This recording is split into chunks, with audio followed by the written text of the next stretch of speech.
السلام عليكم يا أحلى وأجمل متابعين في الدنيا. ولادي كان نفسهم ياكلوا حاجة حلوة، وكنت عايزة حاجة سهلة وسريعة. شفت الاختراع الجامد ده بصراحة، قلت ايه ده يعني يتسقى كده بالحليب عادي. قلت أجربه.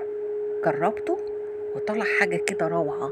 شربات ايه؟ لا لا لا، شربات ده مش هيتعمل تاني، خلاص هو هيتسقى بالحليب. تعالوا شوفوا الجمال ده تعمل ازاي ونقول بسم الله. اول حاجه هجيب لفه الجلاش حسب بقى حجم الصينيه اللي انت هتعمليه. يعني ده مقاس 24. خدت مني لفه ونص من الجلاش.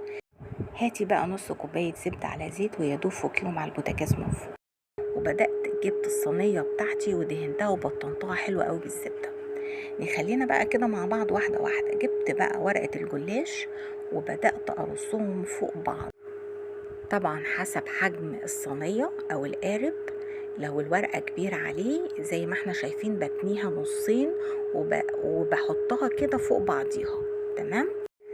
انتي بقى هتشوفي الورق اللي معاكي قد ايه، هتقسميه بالنص، يعني نصها هيبقى تحت والنص التاني فوق.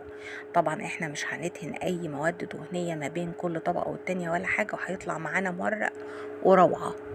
جيبي بقى الحشوة اللي عندك، دول شوية زبيب على بشر، وكان عندي كمان الفستق الكداب. يعني بدأت كده احط بالمعلقة، وممكن ما تكتريش الحشوة، يعني هي جمالها في سقيانها بالطريقة اللي احنا شفناها دي. حطيت الحشوة وبدأت تاني ارصه فوق بعضه زي ما رصيت تحت. هبدأ اعمل نفس الكمية فوق. اهم حاجة خلي بالك ان يكون النص اللي فوق قد النص اللي تحت بالظبط. رصيتها كده كلها بالراحة. ولو في جنب يعني الورقة من الجنب قصيرة شوية معاكي، بتحطي ورقة ناحية يمين ورقة شمال، بحيث ان هي تغطيلك الصينية كلها او القارب كله. زي ما احنا شايفين الطريقة سهلة جدا، ما فيهاش اي حاجة، من غير ما كنا بقى بندهن ما بين كل ورقة والتانية والكلام ده. قبل ما احط اي دهون عليها هبدأ اقطعها بسكينة حامية شوية. اهم حاجة في التقطيع انك تفصلي الجلاش من تحت، يعني السكينة توصل لحد تحت وتكوني مسلكاه كويس جدا. جبت بقى باقي نص كمية الزبدة وبدأت كده ادهن بيها الجلاش من فوق، وادخل ما بين فتحات الجلاش الزبدة بتاعتي زي ما انتوا شايفين. يعني القارب خد مني نص كوباية من الزبدة واتبقى منها كمان. اركنيها لمدة نص ساعة، وقبل ما تدخليها تكوني مجهزة الفرن درجة حرارة متوسطة قبل ما يدخل.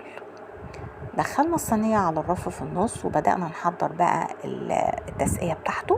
دول كوبايتين من الحليب عليهم 6 معالق من السكر البودرة، وما نستكترش سكر البودرة، ولازم يكون بودرة علشان يدوب معايا على طول. يا دوب دفيت الحليب وبدأت أقلب السكر كويس جدا. وأول ما بيطلع الجلاش معايا ويهدى شوية لمدة 5 دقايق، بنزل عليه بالحليب واسيبه لمدة ربع ساعة، وابدأي بقى كلي واستطعمي القمر ده. عايزة اقول لكم روعة، طري، طعم الحليب فيه ملهوش حل بجد. انسي بقى الشربات وانسي الكلام ده، لا لا لا لا. جربي الطريقة دي، انا شفتها وما فكرتش بصراحة اجربها، بس قلت لا اجربها لان في ناس كتير شكرت فيها وطلع فعلا يستحق التجربة. حبايبي جربوا الطريقة السهلة البسيطة دي، انا متأكدة جدا انها هتعجبكم. ولو عجبكم الفيديو ما تنسونيش في لايك واشتراك، واشوفكم على خير ان شاء الله في فيديو جديد وبألف هنا.